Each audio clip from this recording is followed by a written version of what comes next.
Foreign investment के दो types होते हैं, एक होता है आपका एफडीआई और एक होता है एफपीआई। देख लेते हैं इसके बारे में। FDI and FPI are two important forms of foreign capital. Okay, the real difference between the two is that while FDI aims to take control of the company in which investment is made, FDI जो भी करता है, ठीक है, वो ये चाहता है कि वो जिसमें भी इन्वेस्टमेंट करे उस कंपनी पर उसका पूरा कंट्रोल हो। ठीक है, समझ लीजिए मिस्टर ए है, ठीक है, मिस्टर ए एफडीआई कर रहा है, इसका मतलब मिस्टर ए इंडिया में आ करके एक सेटअप लगाएगा जिस पर पूरा का पूरा कंट्रोल मिस्टर ए का होगा। ठीक, उसके आगे क्या लिखा है, एफपीआई एम्स टू, एफपीआई बोले तो foreign portfolio investment aims to reap benefits or profits by investing in shares and bonds of the invested entity without controlling the A company, without controlling the company। ठीक है, अब FPI यानी कि mister B क्या कर रहा है, mister B बस यहाँ पर कोई कंपनी है ABC कंपनी, मिस्टर बी क्या कर रहा है, बस उस कंपनी के थोड़े बहुत शेयर्स परचेज कर ले रहा है और उस शेयर से बस थोड़े बहुत प्रॉफिट अर्न कर ले रहा है। ठीक है, तो ए वाला जो है यानी कि एफडीआई का मेन एम होता है कि उस कंट्री में पूरा कंट्रोल अपने पास लेना जहां पर भी वो इन्वेस्टमेंट कर रहा है। और मिस्टर बी यानी कि एफपीआई में क्या सीन होता है, वो सिर्फ प्रॉफिट अर्न करना चाहता है। ठीक है, both FDI and FPI are most well sought type of foreign capital by the developing world. ठीक है, ये बहुत अच्छे एफडीआई और एफपीआई बहुत अच्छे फॉरेन इन्वेस्टमेंट के ऑप्शंस हैं जिसकी हेल्प से आप प्रॉफिट अर्न कर सकते डिफरेंट वे में। एफडीआई के बारे में थोड़ा सा डिटेल में देख लेते हैं।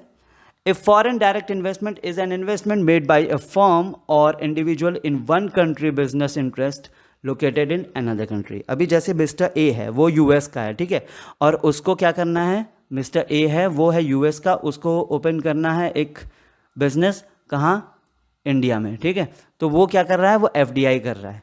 ठीक, यहाँ पर लिखा है ना, it's an investment made by a firm और an individual in one country into business interest located in another country। ठीक है, FDI lets an investor purchase a direct business interest in foreign country।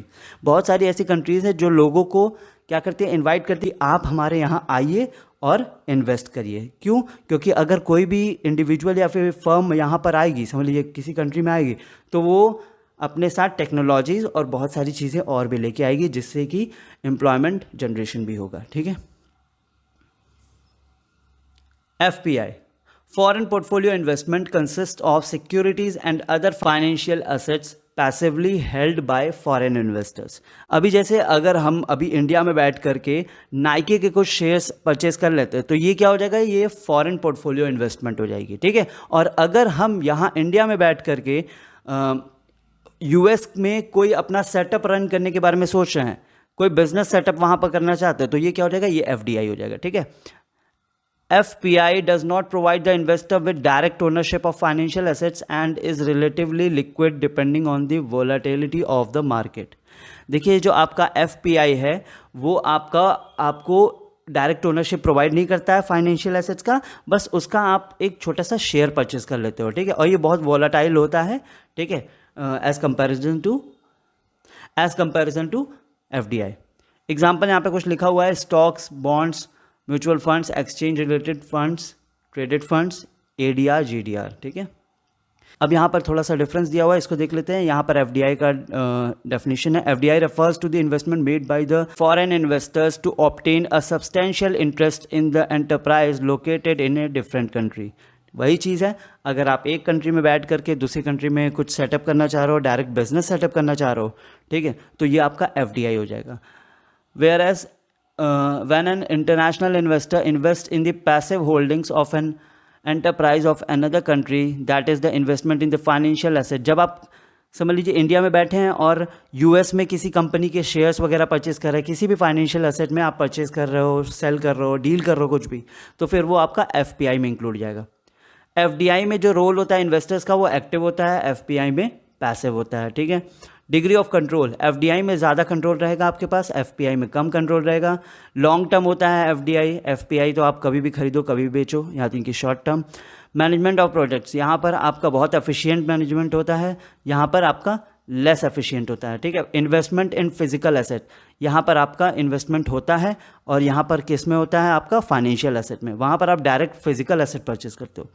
Entry and exit, difficult होता है FDI में, क्योंकि FDI में बहुत ज़्यादा ह्यूज इन्वेस्टमेंट लगती है, ठीक है। तो अगर आप एक बार इन्वेस्ट कर देते हो तो फिर वापस से चीज़ें निकालना बहुत ज़्यादा मुश्किल हो जाता है, ठीक है। एंट्री और एग्जिट दोनों ही डिफ़िकल्ट होता है, और in comparison to FDI, FPI में एंट्री और एग्जिट ईजी है। Results and transfer of funds, technology and other resources, ठीक है।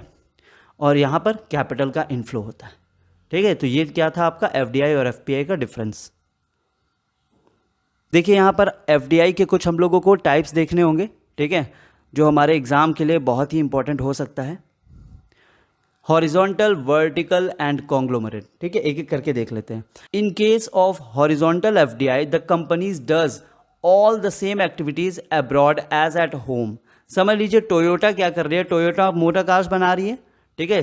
कहाँ बनाती है? जापान में। अब उसने एक नया सेटअप ओपन कर दिया, यूके में भी बनाना स्टार्ट कर दिया, तो इसको हॉरिजॉन्टल एफडीआई कहते हैं। हॉरिजॉन्टल मतलब ऐसे, मतलब आप जो काम अपनी कंट्री में कर रहे हो वही सेम काम आप क्या कर रहे हो, आप दूसरी कंट्री में भी जाकर के सेम काम कर रहे हो।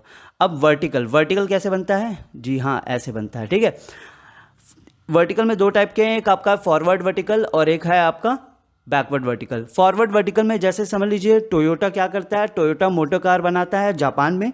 अगर आप, ठीक है, यूएस में जा करके वहाँ पर उसकी डिस्ट्रीब्यूटरशिप आप स्टार्ट कर दो, मतलब कार बना के बेचना स्टार्ट कर दो, मतलब एक आपने क्या कर दिया, एक आगे का स्टेप कर लिया ना, स्टेप ऑप्ट किया, तो इसको हम लोग क्या कहते हैं? Forward vertical FDI. और अगर आप यूएस में जा करके या फिर किसी और कंट्री, यूके में जा करके आपने क्या किया, आपने टोयोटा ने क्या करना स्टार्ट कर दिया, टायर्स बनाना स्टार्ट कर दिए, तो फिर वो क्या हो जाएगा आपका बैकवर्ड वर्टिकल एफडीआई, ठीक है। ध्यान रखना पड़ेगा, जब आप किसी कंपनी में या फिर किसी भी काम को कर रहे हो, उससे नेक्स्ट स्टेप वाला आप काम करोगे किसी और कंट्री में जा करके, तो उसको हम लोग बोलेंगे फॉरवर्ड वर्टिकल एफडीआई। और अगर जो काम आप कर रहे हो उससे एक पहले वाला काम कर रहे हो, मतलब बैकवर्ड वाला काम कर रहे हो कुछ, तो फिर वो बैकवर्ड वर्टिकल एफडीआई हो जाएगा, ठीक है। कॉन्ग्लोमरेट का ये सीन है, समझ लीजिए आप यहाँ पर बना रहे हो जापान में कार, अब आप इंडिया गए, इंडिया में आपने कैफ़े ओपन कर लिया, टोयोटा नाम का कैफ़े ओपन कर लिया, तो ये क्या हो गया, आप डिफरेंट मतलब अनरिलेटेड बिजनेस आप कर रहे हो दूसरी कंट्री में, ठीक है। ध्यान रखिएगा, कॉन्ग्लोमरेट का मतलब जब आप अपने मेन काम से हट करके आप दूसरा काम करना स्टार्ट कर देते हो तो वो आपका कॉन्ग्लोमरेट हो जाता है, ठीक है। It requires overcoming two barriers simultaneously. कौन कौन से बैरियर्स आ जाते हैं इसमें? पहला, एंटरिंग ए फॉरेन कंट्री, पहला तो आपको फॉरेन कंट्री में एंटर करने में प्रॉब्लम होगा, और फिर दूसरा क्या है, दूसरा आपका ये हो जाएगा कि आप दूसरी एक न्यू इंडस्ट्री में अपना कदम रखने जा रहे हो, मतलब एक नई फील्ड में आप ट्राई करने जा रहे हो, ठीक है। तो ये हो गया आपका horizontal FDI, vertical FDI and conglomerate. Types of FDI, अब देखिए यहाँ पर कुछ और टाइप्स हैं, ठीक है। यहाँ पर आपको दिख जाएगा, एक आपका है ग्रीन फील्ड, एक होता है ब्राउन फील्ड, ठीक है। ये वही चीज़ है, green field entry refers to activities और assembling all the elements right from the scratch as Honda did in the UK. समझ लीजिए कोई भी बिजनेस आप अपनी कंट्री में रन कर रहे हो और यूएस में जा करके वही बिजनेस आप स्टार्ट करो, लेकिन स्क्रैच के साथ स्टार्ट कर रहे हो, मतलब वापस से शुरू कर रहे हो, तो फिर वो आपका क्या हो जाता है, वो हो जाता है आपका ग्रीन फील्ड, ठीक है। और ब्राउन फील्ड का क्या सीन है? ब्राउन फील्ड में ये है कि आप टेक ओवर करते हो, ठीक है। आप कंपनी में गए, मतलब आप दूसरी कंट्री में गए और वहाँ पर कुछ लोग काम कर रहे थे किसी कंपनी में, आपने उस कंपनी में ही अपने पैसे लगा करके उसी कंपनी के साथ जुड़ करके आपने अपना काम स्टार्ट कर दिया। अभी क्या यहाँ पर सीन है, देखिए यहाँ पर एक छोटा सा एग्जांपल है, बहुत अच्छा सा example, Tatas acquisition of Jaguar land rover, ठीक है। टाटा ने क्या किया, जैगुआर और लैंड रोवर को टेक ओवर कर लिया, फिर उसके बाद जैगुआर और लैंड रोवर किसकी होगी, टाटा की होगी, ठीक। तो ये क्या हो जाएगा, ये आपका ब्राउन फील्ड। याद रखिएगा, ग्रीन फील्ड में क्या होता है, शुरू से शुरू करना होता है, और ब्राउन फील्ड में क्या होता है कि हम लोग ऑलरेडी एग्जिस्टिंग कंपनीज के साथ जुड़ करके फिर आगे बढ़ते हैं, ठीक है। FDI, home country and host country, ठीक है। कोको कोला और वॉलमार्ट और अमेजॉन, ये सब कहाँ की कंपनी है, ये सब यूएस की है, तो ये क्या हो जाएगी, ये होम कंट्री हो जाएगी, होम कंट्री, ठीक है। और ये सारी कंपनीज जा करके कहाँ डील कर रही है, मान लीजिए इंडिया में डील कर रही है, तो इंडिया क्या हो जाएगी, होस्ट कंट्री हो जाएगी। आपको ध्यान रखना पड़ेगा, अभी हम लोग आगे कुछ चीज़ें बात करने वाले हैं, तो उसमें आपको ध्यान रखना पड़ेगा कि यूएस आपका होम कंट्री है और इंडिया आपका होस्ट कंट्री है, ठीक है। एफडीआई एंड होम कंट्री, ठीक है, अब हम लोग को देखना है यानी कि होम कंट्री का क्या क्या बेनिफिट्स होता है और क्या क्या उसके मतलब क्या क्या कॉस्ट है उसको देखने को मिल जाता है। ठीक है, अगर यूएस यानी कि यहाँ पर हम लोग यूएस के बारे में बात कर रहे हैं, ठीक है, यूएसए के बारे में हम लोग बात कर रहे हैं, तो इससे क्या होगा, एक्सेस टू मार्केट। अब यूएसए को ये हो जाएगा ना, यूएस एफडीआई जब करेगा तो यूएस अपने प्रोडक्ट्स को दूसरे मार्केट्स में भी प्रोड्यूस करके वहाँ से प्रॉफिट अर्न कर सकता है। तो इससे क्या होगा, उसको मार्केट्स का एक्सेस मिल जाएगा। एक्सेस टू रिसोर्सेज, बहुत सारे ऐसे रिसोर्सेज हैं जो कि बाकी कंट्रीज़ में अवेलेबल नहीं है लेकिन इंडिया में अवेलेबल है। तो अगर यूएस इंडिया में आकर के एफडीआई कर रहा है तो फिर उसको कई सारे रिसोर्सेज भी मिल जा रहे हैं। रिड्यूसेस कॉस्ट ऑफ प्रोडक्शन, अभी जैसे ये बोला जाता है कि इंडिया में लेबर्स थोड़े चीप हैं, तो फिर यूएस की कंपनी अगर यहाँ पर आकर के एफडीआई करती है, ठीक है, यूएस वाले यहाँ कर एफडीआई करते हैं, तो उन लोगों को प्रोडक्शन जो होता है, प्रोडक्शन का कॉस्ट वो कम पड़ेगा कि नहीं, बिल्कुल कम पड़ेगा। क्यों? क्योंकि यहाँ पर लेबर चीप है, ठीक है, यहाँ पर लेबर मार्केट चीप है। इन्वेस्टर्स में get investment incentives, promotions, social amenities, investors को भी इन्वेस्टमेंट इंसेंटिव्स मिलेगा, प्रमोशंस मिलेगा, सोशल एमिनिटीज़ भी मिलेंगी। ठीक है, कॉस्ट क्या क्या हो जाएगा, रिस्क फ्रॉम पॉलिटिकल चेंजेस। अभी समझ लीजिए कि अभी इंडिया में कोई कंपनी आ गई डील करने, ठीक है, बिजनेस करने आ गई, तो अभी इस समय चल रहा है बीजेपी का सिस्टम चल रहा है, ठीक है, बीजेपी की सरकार चल रही है। अब बीजेपी की सरकार जब खत्म हो जाएगी उसके बाद मान लीजिए कोई और सरकार आ जाएगी, ठीक है, तो उस सरकार ने अगर बोल दिया नहीं आपने ये जो एफडीआई यहाँ पर किया है ये सही नहीं है, ये इलीगल है, तो वो आपको हटा देगी। तो ये सब रिस्क आपको देखने को मिल सकते हैं अगर कुछ पॉलिटिकल चेंजेस आते हैं तो।